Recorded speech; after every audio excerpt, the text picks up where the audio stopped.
Hello, Holmes. Welcome to another short book review. And today we will be discussing George Bernard Shaw's The Apple Cart. George Bernard Shaw was a prominent playwright, author, Nobel laureate, and a political activist in 18th and 19th century. And he is one of my favorite authors.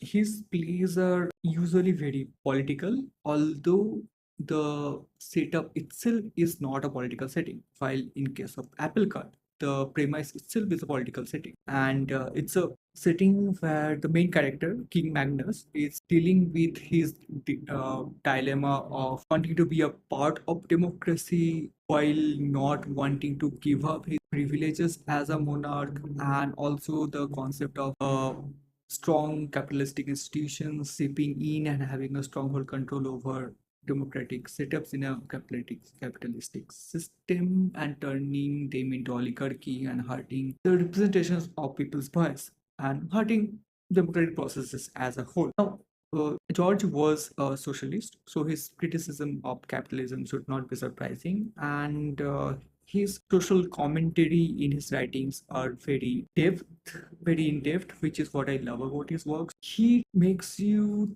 think about the situations around you while also keeping his plays very accessible and entertaining. But the he has a very preachy writing style, and the dialogues between his characters can be very long. So that might be an obstacle for some of you if that is not a writing style you enjoy reading. But it's an obstacle that's worth overcoming because the outcome is very pleasant. And my favorite quote from this book would be the conversation, part of a short conversation between Orinthia, who is Magnus's extramarital love affair, and Magnus, where Orinthia says, "Oh, you are blind. You are worse than blind. You have low taste. Heaven is offering you a rose, and you cling to a cabbage." Magnus lovingly replies, "That is a very apt metaphor, beloved. But what wise man, if you force him to choose between doing without roses and doing without cabbages, would not secure the cabbages?" And this carry along war that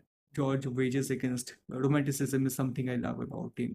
This is the fourth book I've read from George Bernard Shaw, and this also follows the three-act structure like all his other plays.